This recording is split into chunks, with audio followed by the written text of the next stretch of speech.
Hey, I am Mustafa Sherif. Thank you so much for listening to Urbanistica podcast, and thank you for listening to the best of takeaway messages when it comes to COVID-19 cities. I'm collecting the best takeaways from the episode that got most views on different Urbanistica podcast platforms.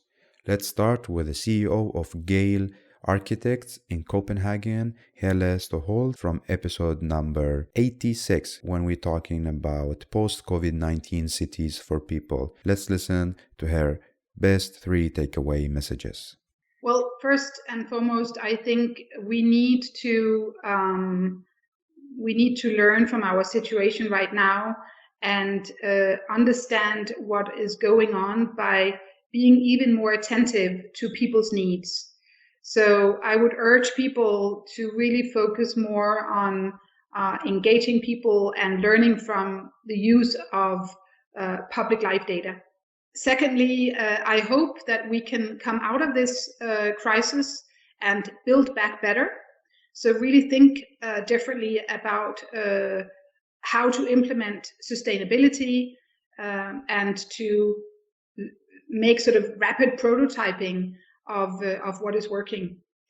And thirdly, I think we need to learn new ways of collaborating, new ways of working. So I hope that we can see more change agents out there. Again, I'm very inspired by the young people and the demonstrations that we are seeing right now. That provides us a lot of hope.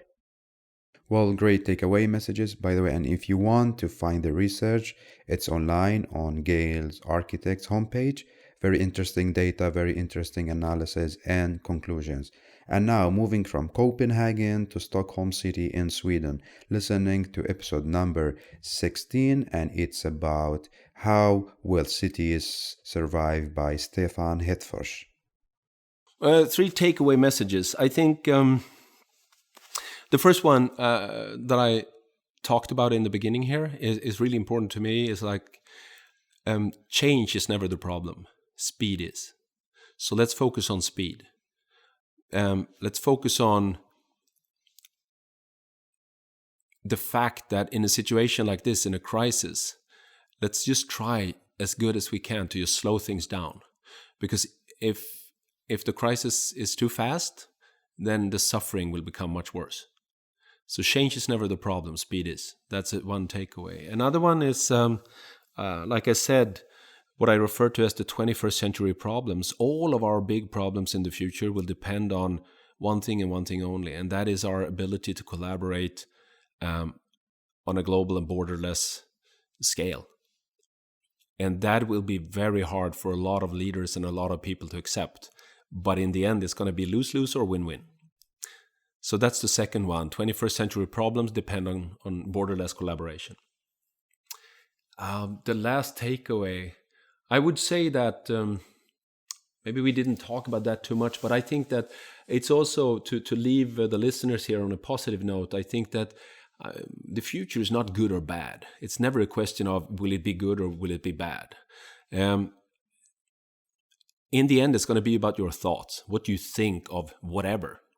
So one obvious example is this very moment. So today, right now, when we're sitting here, we realize that a lot of people on this planet are suffering, and they are probably millions of people having the worst day of their life. So this is the worst day of their life. At the same time, there are millions of people right now in this very moment that are having the time of their life. They're thinking, this is the best day of my life. And that tells you something. That tells you that, okay, if this is the future from yesterday or from 10 years, this is the future. How did it turn out? Well, it's fantastic. No, it's bad. It depends on what you think of this day. So you and I, we could be panicking and focusing on the virus and are people going to die? Or we could enjoy the fabulous Saturday sunshine, and go out and listen to the birds. And it depends. So in the end, the takeaway here is that the situation is always going to be, in the end, about your thoughts. So that means that no virus is going to be as important as your mental health. It's a mindset. The mental health and the way you approach life is much more important than anything else, because that will define what you think of life. I really recommend you to listen to the full episodes. They are very interesting, very inspiring. And now moving to Andrew, episode number 17 about how can we keep the interaction in the city during the COVID-19 pandemic. Let's listen to his takeaway messages. My three takeaway messages would be, first of all, we need to minimize contacts that don't add any value, which means that you take advantage of technologies like using phone apps for payment and so on, so you don't need to touch the dirty machines, and you find alternative ways to travel or meet that don't involve going into a crowded espresso house and on a crowded tunnelbana. There are a lot of ways. I can meet people who live near me, going to the local park. I can get on my bike and I can come downtown and meet you in some other park here if necessary. We can do it. And for people who don't like riding bikes and walking, there are e-scooters, there are e-bikes. There are a lot of ways where you're not closed in and there's less risk with germs and things. The second thing is we need to all get better at the way we use messaging and the way we use conference calls or video calls, simply by learning some best practices, because the traditional meetings are often ineffective. You could make those better, but when you move them online, they get 10 times harder. And one way to solve that problem is just to be better at doing meetings in the first place. So you need to plan the meetings carefully, limit the time, have a purpose, have somebody who's running the meeting, and you make sure it finishes on time, and you make sure that the conclusions are captured and distributed. So just by applying best practices to your messaging and to your meetings, you can make online meetings very, very effective. And then finally, there is the big picture. Now here, this is more a job for prime ministers and administration and experts and so on. I leave it to them to work out how to rebuild society, but everybody there can contribute in their own small way. If you own, for example, a hairdresser, you could ask yourself one day, what do we do when there's a pandemic? What do we do when there's no electricity? What do we do when there's no water? Just ask yourself a few hard questions, because these things happen. And it can happen also in unlikely ways. Like, I never expected that all of the air traffic in Northern Europe would be suspended because of a volcano. And so, which meant that I had to cancel a lot of courses in the French business school because I could not get to France. The only option would have been to take a taxi from Stockholm to Denmark, which is €1,000, I think, each way. And I thought it's not worth doing that. Some people did it, I didn't. So we need to not think, oh, bad things will never happen. They do happen, and they happen in unexpected ways. We could have disorders, we could have strikes, we could have all sorts of things. So you need to ask yourself, if the road in front of my coffee shop is closed because of a riot or something, what do I do then? What if at the embassy next door there is a big demonstration? How does that impact my business? So everybody can contribute in a small way, asking, okay, what do I do if I have to work from home? What do I do if there is no school? What do I do just think of all the things that could go wrong and think of what you could do about it. Because then if everybody is doing that, that helps also the people who are thinking at a kind of national level. So there's a lot of things that other people can do. Like, for example, it might make sense that if you are building a new hotel chain, maybe somebody could explain to the architect how you could build a hotel which can be quickly converted into an emergency hospital in case of nuclear attack or pandemic. I don't know if that's feasible or not, it's not my business, but these are things which people at a higher level can take care of. But at our own kind of level, we can plan things as well and figure out how we're going to do stuff and how we're going to use our resources. Thank you so much, Andrew. By the way, Andrew is a great public speaker, great coach. I work with him in TED Talk, Stockholm team. He's amazing. We call him for Google because he knows everything. Well, moving from Stockholm back to Copenhagen, talking with David Sim, the creative director of Gale Architects in Copenhagen. And this episode is the most listened episode in Urbanistica podcast. So this is the record. And I remember we recorded this when it was the beginning of March, the beginning of April, when was the coronavirus, and we did it a kind of by phone. That's why the voice quality is not the perfect, but the story is amazing. And you can listen to the episode and also watch it on YouTube. There is a video. So let's listen to David's 3 takeaway messages. Well, I guess I think they're the same. I think that my answer are the same. I would say, think about living locally. like the values of living locally, the potential for living locally, and the things that work and don't work. And for me, this is a really great opportunity when we have this time of suddenly getting this very different perspective, really looking into what works, what doesn't work.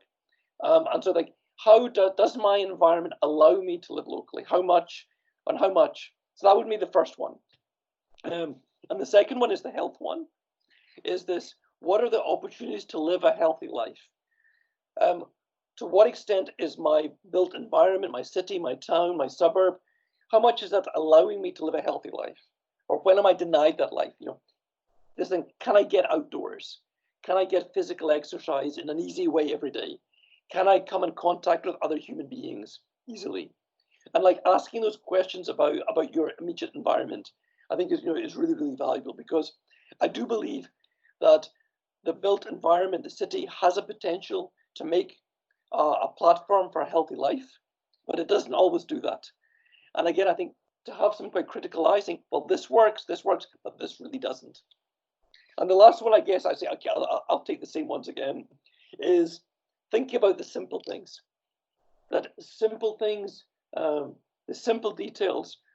What do we value the most, in this time? What are the most important things? Like I've discovered my French window with a view out to the. As I look out here, I can look over my computer, laneway, and I see people passing, and people walking their dogs. I can wave to the balcony lady. It's just very simple details actually radically change my everyday life. Yeah. I think by being forced to be in one place, we're suddenly really focusing on those things and just being aware. And I think maybe when this is over, there's a time for reflection. Okay, what do I want to make? What can we make better? Yeah. What can we make better? And what things can we get rid of? And I think it's important as we plan new places in the future. How can we make sure that we future-proof places? We have to make sure how can we live locally? Can we be healthy? Can we find simple solutions? Thank you so much, David. Very inspiring, very interesting. And by the way, read the book, Soft City, very interesting book. And also listen to the full episode of Urbanistica podcast, The Soft City and the Life in Between Buildings During COVID-19. Well, moving from Copenhagen back to Stockholm. We are moving back and forth between Stockholm and Copenhagen. Now we are talking to Dag Lansky, episode number 19, how to fix travel industry during and post COVID-19. And by the way, the episode is very interesting because also Dag, he got the coronavirus and thanks God he survived. Let's listen to his takeaway messages. Today's conversation, I think it's really like, if you're healthy, it wasn't so bad to survive coronavirus. It's 48 hours of unpleasantness, and now it's okay. And I'm glad I got it over with. And hopefully, if the government says it's okay, I'd love to start, traveling again, and we could be a big new market for this. And then the other thing I think is that, for the different destinations to, figure out how to keep their lights turned on, and also how to kind of market to people like me who've now gone through this. And then, boy, you're gonna have to help jog my memory on what you feel is the most important stuff. I think what I'd like to do is get back to helping these destinations, which is, sort of like with my TED Talk video, which is to figure out what it is that they actually want from tourism. And then once you figure that out, it's a lot easier to get it. A lot of places are walking around just thinking they want more tourists. And that's not actually what they want when you start asking the right questions. So I think that's where I'm really trying to get to, is get back to that. And we'll get there eventually, hopefully sooner rather than later.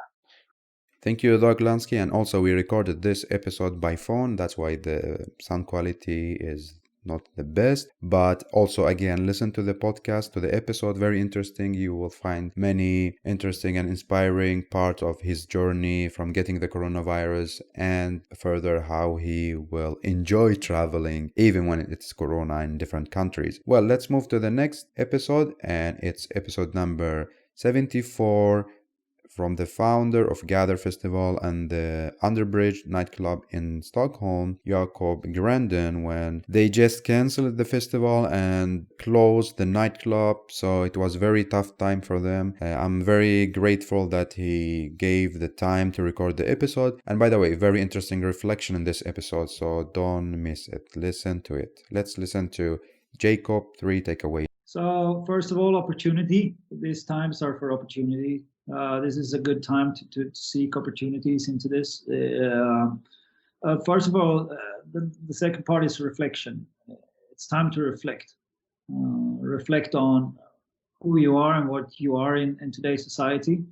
If you don't already have a path, discover it. Then discovery is also a thing into this. Okay. So there's an opportunity to discover slow and fast in these times. Nobody's going to blame you if you do wrong in these times, or if you do good. It's a really good opportunity to take small risks and to challenge and to reach out. As we say, the whole world is located just one button away. That's unique, and nobody. Or the half of the world, I would say, and people are not busy with doing things. People are busy of having these type of conversations. Wow, very thoughtful, and thank you so much again for listening to this episode of Urbanistica podcast. I hope you enjoyed the summary of best takeaway messages, #COVID-19. You're very welcome to go back to listen to the full episode and also reflect, share with us what you think. We're available on Instagram, LinkedIn, YouTube. Just feel free to share your reflections. And also don't forget to share it when you listen to it and mention Urbanistica podcast. Thank you so much again. Please don't forget to follow on Instagram, subscribe the YouTube channel, and let's get in touch. I am Mustafa Sherif. Keep up the good work, keep loving cities, and see you in Urbanistica podcast season number 2.